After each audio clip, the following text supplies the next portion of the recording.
Channel beriman dengan logika sehat, channel edukasi Kristen yang diperuntukkan bagi setiap orang Kristen.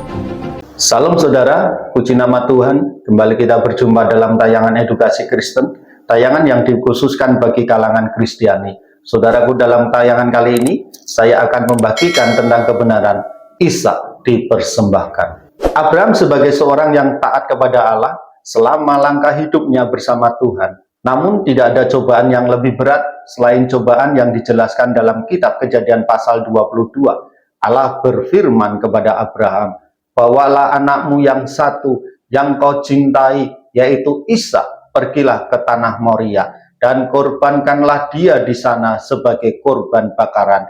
Kejadian pasal 22 ayat 2a. Tentu saja ini adalah permintaan yang mengejutkan, sebab Ishak adalah anak yang dijanjikan Tuhan sendiri. Apa tanggapan Abraham terhadap perintah ini? Segera, dengan penuh kepatuhan, pagi berikutnya, Abraham mulai perjalanan bersama dua orang pembantunya, seekor keledai, dan anaknya yang dikasihinya, Ishak, sambil membawa setumpuk kayu bakar untuk mempersembahkan api. Kepatuhannya terhadap perintah Allah mungkin saja dapat membingungkan baginya, memberikan kemuliaan yang layak diterimanya. Ini adalah contoh bagi kita tentang cara untuk memuliakan Allah. Saat kita tunduk seperti Abraham, yakin bahwa rencana Tuhan adalah yang terbaik, kita memuliakan karakternya dan memujinya. Ketaatan Abraham dalam menghadapi perintah yang menyedihkan hatinya ini adalah penghormatan kepada kasih Allah yang berkuasa, sifatnya yang dapat diandalkan dan dipercayai, serta kebaikannya. Ketaatan Abraham adalah contoh yang patut kita tiru. Keyakinannya kepada Allah yang dia pahami dan cintai menjadikan Abraham tercantum dalam daftar pahlawan iman yang dijelaskan dalam surat Ibrani pasal 11. Allah menjadikan iman Abraham sebagai teladan bagi semua orang yang hidup setelahnya, sebagai satu-satunya cara untuk meraih kesempatan. Kejadian pasal 15 ayat 6 menyatakan demikian. Abraham mempercayai Tuhan sehingga Tuhan menganggapnya sebagai kebenaran. Kenyataan ini adalah fondasi dari iman Kristen seperti yang dinyatakan dalam surat Roma pasal 4 ayat 3, Yakobus pasal 2 ayat 23. Kebenaran yang diberikan kepada Abraham adalah kebenaran yang juga diberikan kepada kita. Kita melalui iman kita menerima pengorbanan yang disediakan Allah untuk dosa-dosa kita, yaitu Yesus Kristus.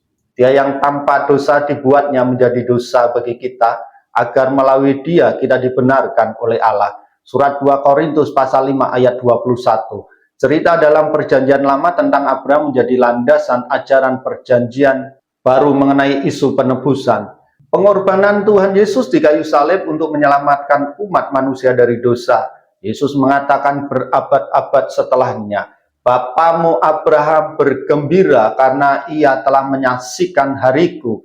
Ia sudah melihatnya dan merasa bersuka cita." Yohanes pasal 8 ayat 56. Berikut ini adalah beberapa kesamaan dua narasi yang tercatat dalam Alkitab dari Perjanjian Lama dan Perjanjian Baru. "Ambillah anakmu yang satu itu yang engkau kasih, yaitu Ishak." Kejadian pasal 22 ayat 2. Sebab begitu besar kasih Allah kepada dunia ini, hingga dia memberikan anaknya yang tunggal. Yohanes pasal 3 ayat 16. "Pergilah ke tanah Moria dan lakukanlah pengorbanan di sana sebagai korban bakaran." Kejadian pasal 22 ayat 2. Lokasi di mana Ishak dipersembahkan dipercaya sebagai tempat pembangunan kota Yerusalem bertahun-tahun kemudian, di mana Yesus disalibkan di luar temboknya. Persembahan dia di sana sebagai korban bakaran. Kristus telah mati untuk dosa-dosa kita sesuai dengan firman Tuhan. Kemudian Abraham mengambil kayu untuk korban bakaran itu dan memikulnya di atas bau Ishak. Yesus memikul salib, tetapi di mana anak domba untuk korban bakaran itu? Yohanes berkata demikian, "Lihatlah anak domba Allah yang menghapus dosa dunia." Yohanes pasal 1 ayat 29. Oleh iman Abraham, ketika diuji menyerahkan Ishak, ia telah mendapatkan janji itu bersedia mempersembahkan anak satu-satunya. Meskipun kepadanya telah dinyatakan Keturunan yang lahir dari Ishak-lah yang akan disebut sebagai keturunanmu, karena dia percaya bahwa Allah mampu membangkitkan orang meskipun dari antara yang mati. Dan dari situ ia seolah-olah telah menerimanya kembali. Yesus bahwa ia telah dikubur dan bahwa ia telah dibangkitkan pada hari yang ketiga sesuai dengan firman Tuhan. Baiklah saudara, Ishak yang dipersembahkan merupakan sebagai tipologi dari korban Sang Kristus di kayu salib. Demikianlah saudara, apa yang bisa saya bagikan bagi saudara sekalian. Puji nama Tuhan, Tuhan Yesus memberkati.